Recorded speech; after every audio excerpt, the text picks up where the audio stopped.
Hey guys, it's me again, Orcs or What Ifs. Where we last left off, what if Bell was the Chaos Warrior? Quick little run through. Bell and Aurora, whatever, they went through and actually have gotten a little bit further on their journey to Aurario. They helped an old man by getting him to start worshiping Nurgles and other groups of older folk who generally have pain later on in life, like arthritis, pain in the backs, things that are just general wear and tear. For those of you who don't know, Nurgle helps with pain by taking away the ability to feel that sensation. That is why if you ever see like any humans worshiping Nurgle, they're covered in wounds, boils, or sometimes their intestines are hanging out. It's because they literally do not feel that. If they didn't have that, they would be screaming in agony. Otherwise, they're fine. What will become later of that is unknown. And I will leave it to y'all's imagination, the possibility of that. But before we get on... But, aside from that, what ended up happening is Lily has been recruited by Slaanesh, and Lily is going to start gathering the dregs, quote unquote, the people who have sort of been their love and ability to do what they want, like the eating, drinking, like the people who the Soma Familia have been unable to do because they've been literally locked out. So what's going to happen now is Lily's helping Slaanesh, and by extension Bell, start forming a cult. This will be one of the instances where I can probably show, if not like you'll see, where how an actual chaos cult gets started, because it always starts with one and then spreads from there. That's why chaos is legitimately like cancer. It goes unnoticed and unfound. It will rot the entire society to its core within a matter of hours, within the matter of a period of time. Now I continue on with this story with... Alright guys, sorry for the little cutout, I had to go do something. Anyways, we're back on the road again with Bell and Aurora. The day has somewhat started to dim. They got some camping supplies and whatnot that they'll need. Sorry. This goes along with them having a nice little quiet couple of days. Aurario still journeys away quite a bit, but that does not matter in this case. It will be quite a while. Since I don't think it's ever stated somewhere where how long it took Bell to reach Aurario from leaving his grandfather's house. I'm not entirely sure. I just know it has to be quite a little while. Especially for days back then where I'm pretty sure they didn't just have magic teleporting everyone around. So, where we continue on with Bell and Aurora, traveling through the day, nice and quiet actually. Very peaceful, which that is something that throws Aurora off. Typically, they'd have a person, or even the gods one of them would at least check in on her and talk to her. But she feels as though something is wrong, something that she can't really explain, and hopes nothing comes major of it. Belle, of course, notices that Aurora, something's wrong, that she doesn't quite really feel right, like she's watching all around them, and he's worried, but more for the fact that he knows Aurora and she never worries about anything. The only thing she's over remotely worried about was him, and that was just for, her being her. Or at least that's how we saw it.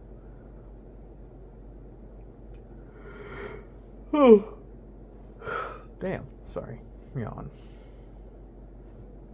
As Belle's about to start asking her, they hear a rustling.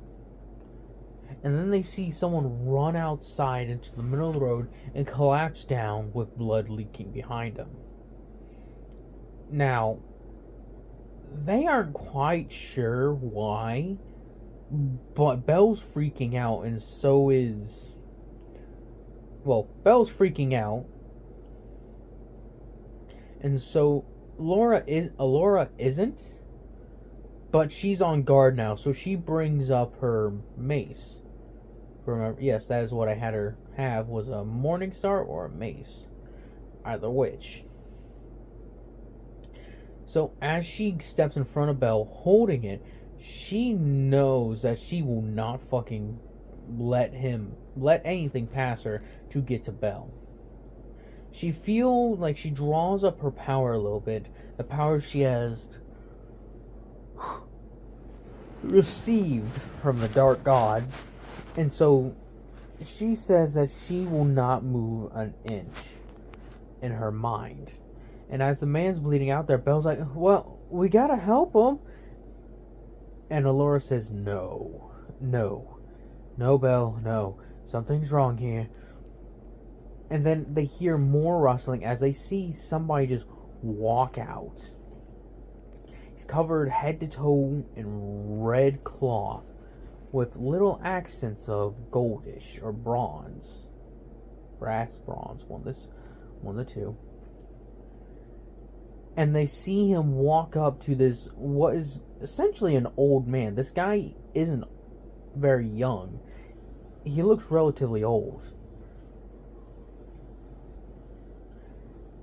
And this warrior, to as far as they concerned, no idea where he came from, wielding a fine sword, the finest that from what they've ever seen. Of course, they haven't seen much, but they can tell that sword is nice, regardless of what anyone else would say.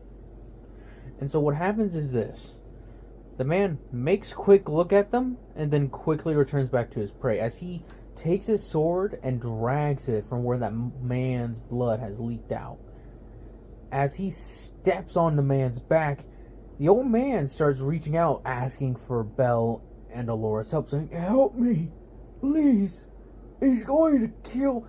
As he's about to say, kill me, the bigger man not crashes, but stamps down on the man's back, right in the middle of the spine, and you just hear a massive crack.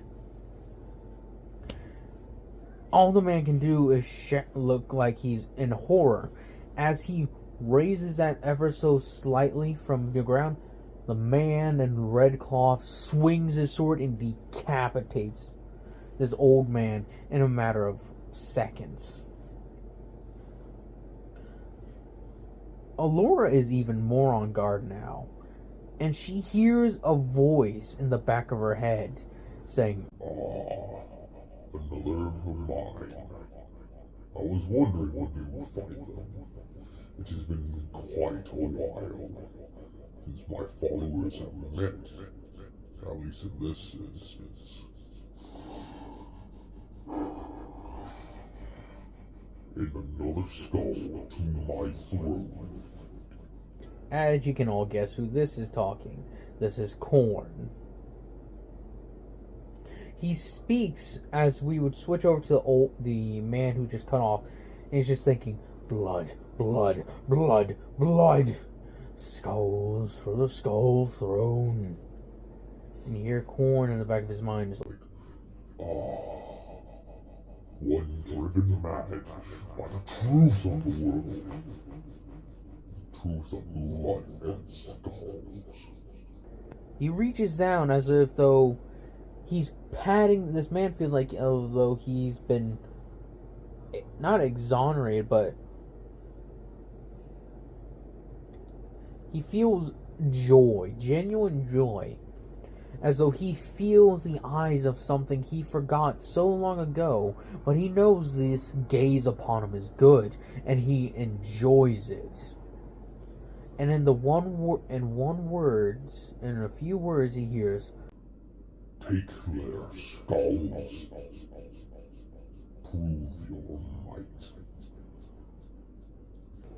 In a matter of seconds, this man turns himself, and all you see is a nice red smile and scars that litter this man's face.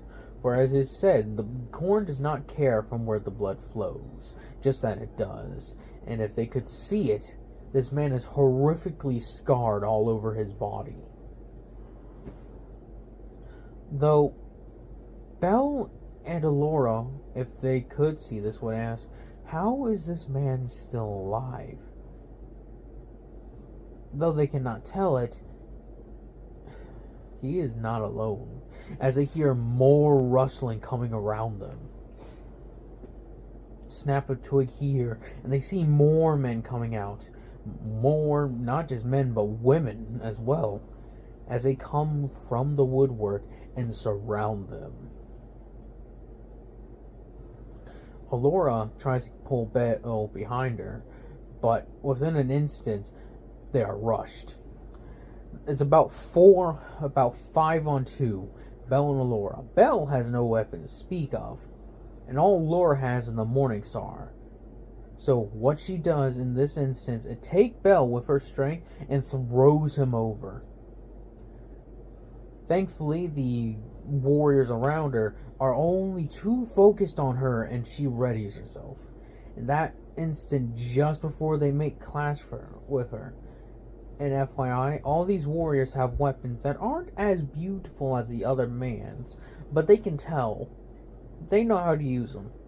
And they know for a fact that these weapons have been used plenty of times before.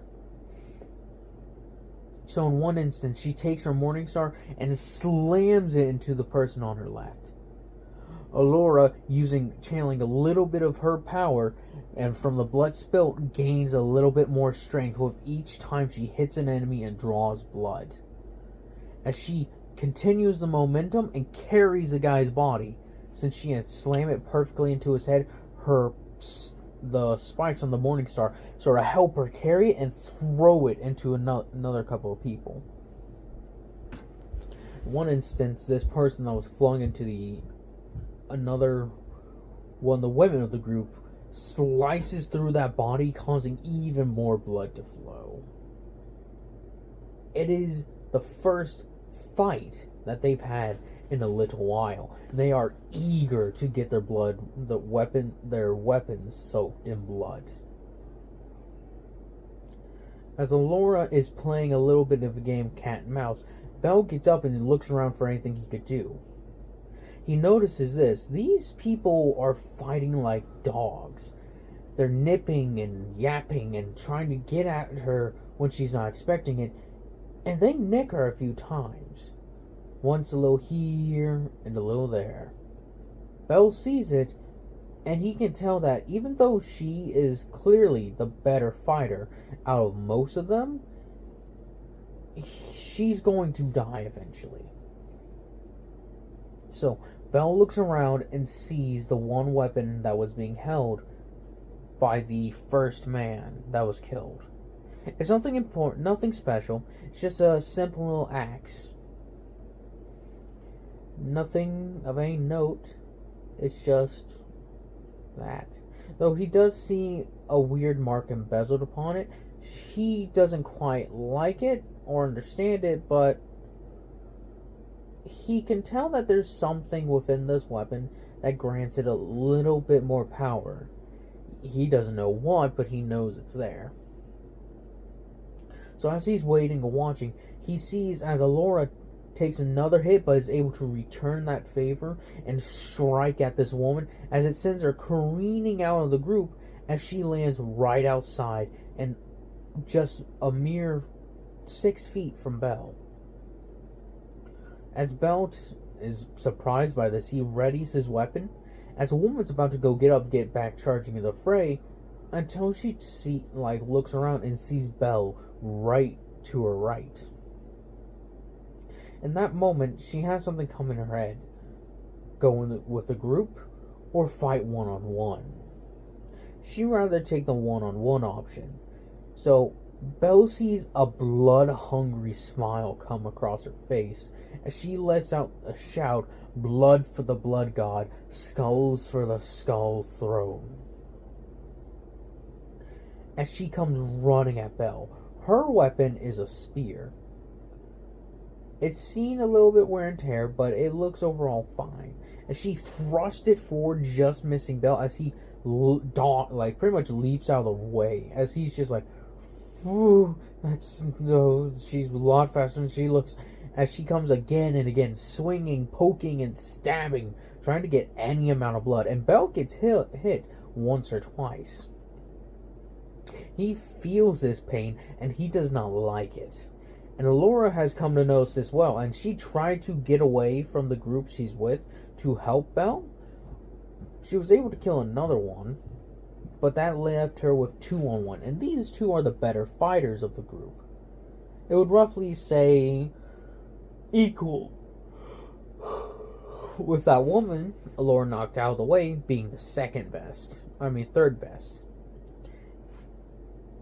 There's a larger gap between the fighters, but that is just how it works. And the other woman that was in the group was killed by simply swinging her Morning Star upwards and cracking her on the jaw, where it sent her head back and it snapped. Belle in this moment is also fighting for his life.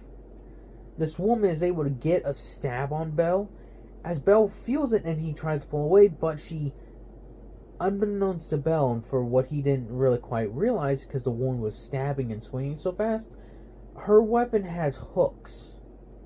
Sort of like when you go to stab, like fish hooks, where like you stab and then when you go to pull out, it rips more.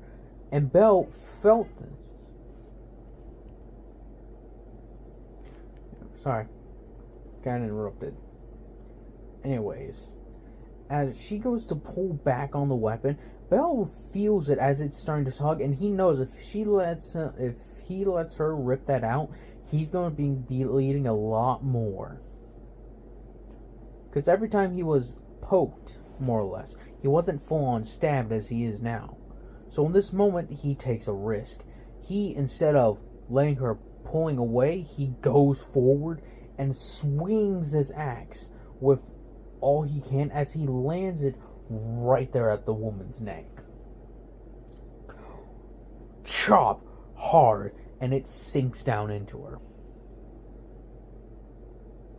It doesn't seem these people have been eating that well, but they were more or less fit from all the killing that they were doing. As Belle feels that slam down into her neck, as she stops and actually sinks to her knees as soon as she feels that. She feels it running down her neck, and then she just smiles even more so. Belle can feel this, and that this woman is not right. And so he brings it back again and again and again. Chop, chop, and swing.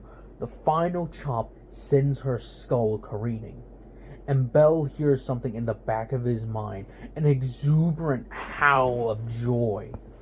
It's like, Yes, that is right. Let those who seem to want to kill you, Belle, kill them. Let them know slaughter comes. Give them to me. Let their blood soak my lands, and let their skulls be for my throne. Belle's come to realize he hasn't felt the exhaustion of this long fight taking on him, or long-ish. Because Belle really hasn't trained all that much. He's trained a little bit with Elora, but that isn't a whole lot. So what Belle has come to realize is that he's been getting fed a little bit of strength from corn. And with that first kill, he actually feels a bit of more power increase. And he turns and he sees Elora being withered down little by little. Sure, the other two warriors, she's gotten some good nicks in, but it ain't gonna be enough. And so Belle says one thing: Corn, give me strength. Help me protect Elora. And he says, You know what you must do. Skulls, blood. Kill the bell. Protect that one you wish to hold dear. Bring me blood. and so with that, sorry, again, accidentally pressed the stop recording button. Anyways, with that, Belle lets out not a scream, but a roar almost. It isn't quite as loud as it could be, like for the blood for the blood god. It ain't like that. It's more of a like unfamiliar words, but he shouts them out anyways. Blood for the blood god. And he goes forward and immediately tackles one of the men aren't necessarily the biggest. They're kind of skinny-ish. Because like I said, these people, if they have taken notice by now, aren't the most well-fed. Really, they're just a group of lunatics running about. And Belle tackles the one with that very nice sword he saw earlier and starts fighting with the man on the ground. Belle is able to get on the top and just start swinging his axe right into the man's face. He wasn't able to get a good enough grip, so he's essentially bashing in the man's face. Just wham, wham, wham. And with this distraction, it allows Elora to take care of this man, the original man that was trying to kill Belle and her. Not the original man, sorry. The second strongest. And this man is wielding at the moment. All this man is wielding is a simple warhammer. As he swings it and it slams right into Elora's shoulder, as it sends her like tumbling over, she can feel the wound starting to heal and she can feel the pain fade away thanks to Slaanesh, or at least the sensation of the pain. It isn't as bad as it could be thanks to Slaanesh. And so what happens is this. Elora goes to continue to fight this man with the hammer. And so it continues on. So when it comes down to this, it's really just a fight of who kills who first. Elora is taking damage again and again. Her unique gifts that have been given her, even though they're minor, are pretty decent when it's coming to this fight. Though her blood isn't toxic, well, they don't really try to get her blood, so they don't get poisoned by that really. And any damage they do to her, she really just ignores. Unless she literally can't, like, if she gets a hand cut off, or like a hand severely sliced, sure, she can swing that arm around and like probably try to punch somebody, but it doesn't mean it's going to protect it. It's literally just pain nullification to an extent. Or, well, pain enjoyment, more like it. Where it drives her to fight harder and harder to win. As for Belle, he is currently in his little tumble match with the sword bearer. And so as they're rolling around, Khorne feels excitement. Even though this battle isn't as large as he might have hoped it to be, he still does enjoy it. Seeing such rabid animals fighting his, as he would call it, chosen warriors is quite enjoyable to him. For he loves all forms of combat, really, at least when it comes to this variety of beating the shit out of each other. As he can feel each drop of blood in this fight is glorious in his eyes. And these warriors that have attacked so readily their possible rivals, he's really just granting them a chance to fight in the arenas. That their souls shall be claimed by him, and he shall give them truly what they want. Worthy fights in their eyes. Or just in general, more blood to slaughter. But as Alora's dealing with her warrior, she throws him down and slams away his warhammer, takes the Morning Star and shoves it down his face, crushing it to a pulp. She turns over, she sees Bell doing his thing. As Bell and this warrior are fighting, they're sort of clashing. Every ounce of blood Bell has drawn has given him an increase in power, depending on how much blood was spilled. As Bell gets not a lucky, but a chance where the man goes to swing wide, Bell immediately takes his axe and swings it down the man's hand, cutting it off, as the nice sword goes careening off. As the man backhand punches Bell, causing Bell to lose his grip on the axe, Bell goes rolling over to the sword as he goes to pick it up. This man is already running over, and he's about to strike down at Bell. When Alora is going to move in, she immediately feels everything in her body slamming like the brakes on, as she can feel something powerful keeping her in place. And as she's trying to force herself to move, she hears a voice. Let him kill. Let him bring me a skull. As she hears this voice and knows to obey. Because in her eyes, this is the most powerful god. Maybe not the smartest, maybe not the most toughest, but definitely the most powerful. And as she watches in sort of awe, Bell parries this man, the axe the man was wielding, and in a slow but fluid motion chops his head off. She doesn't know where, but she knows that was fantastic. That was done amazingly. As we get over to Bell, he doesn't know what to feel. He feels a little bit of unhappiness that this happened, but he feels excitement. Don't you dare throw up in the bed, please. Sorry, it's a dog. She just made a noise and it worries me. But Bell feels excitement and not jubilation. That's a different word. I don't even know if that's a real English word.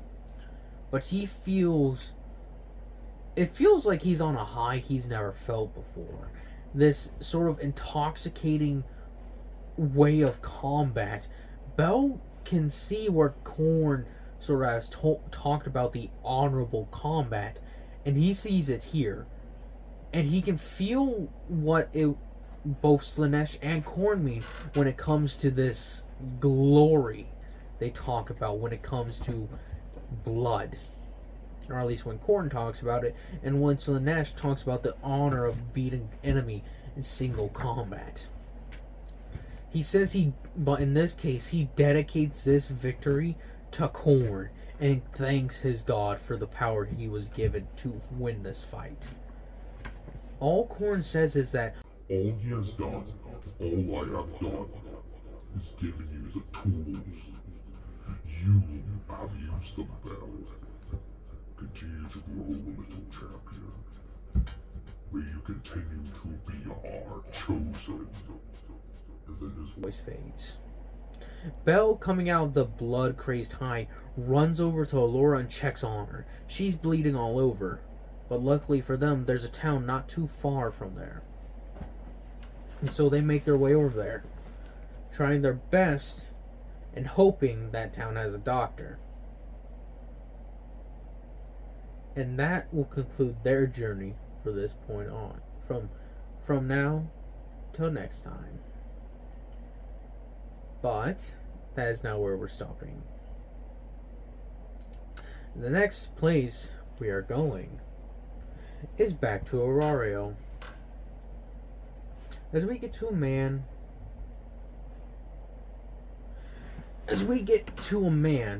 who's been known, whose family is known for forging such peerless weaponry. Almost none could match him in his bloodline, you could say, in making magic weapons. Until it disappeared one day. It's gone. Doesn't know where it went, doesn't know how to fix it. He just knows he alone has the ability to make it so far. But he hates it.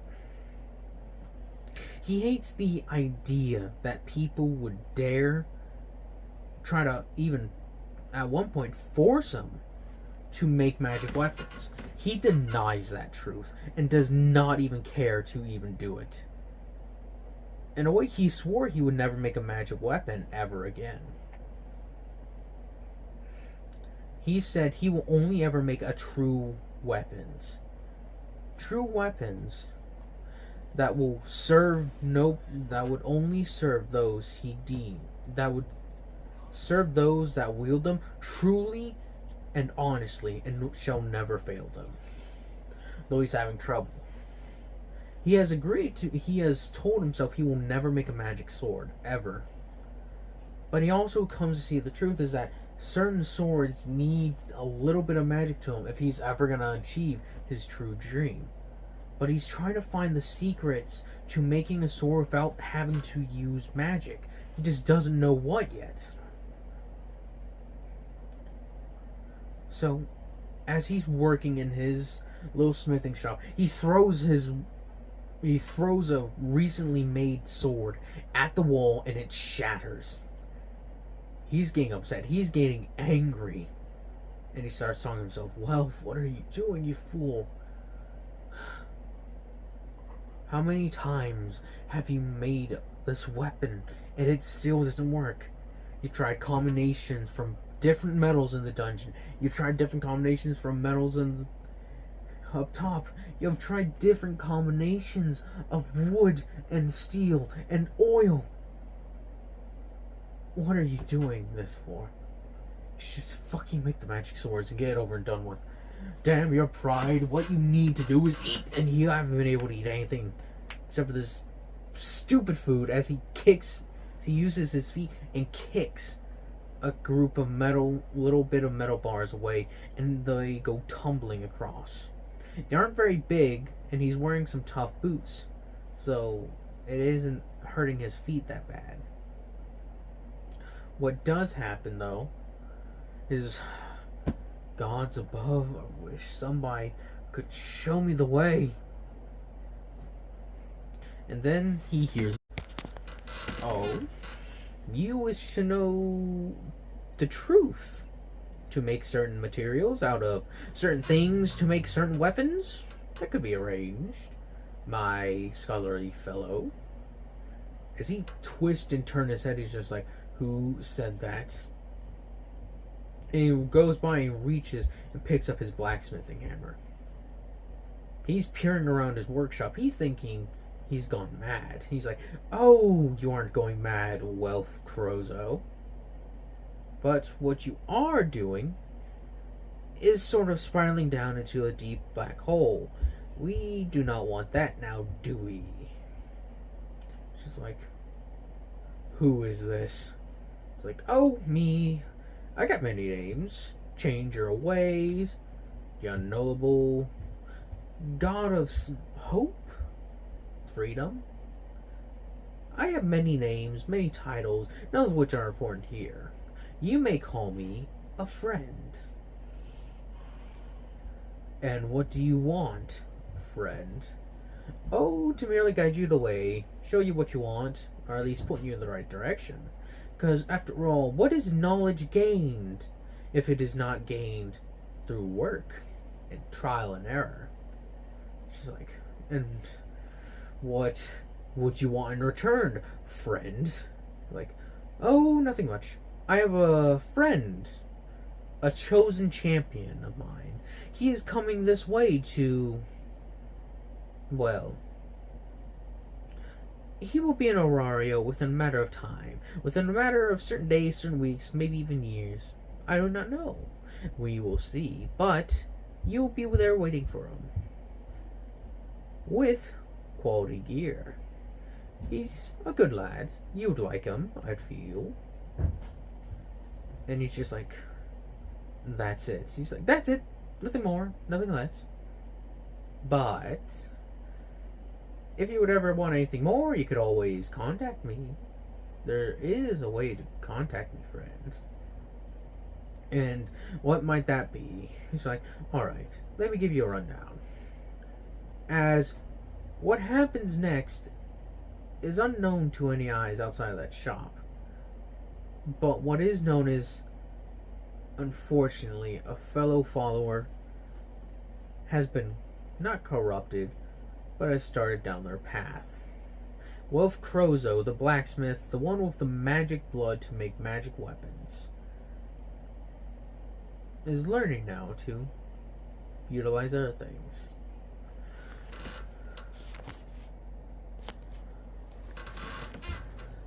And that's where I'll be ending this on off at.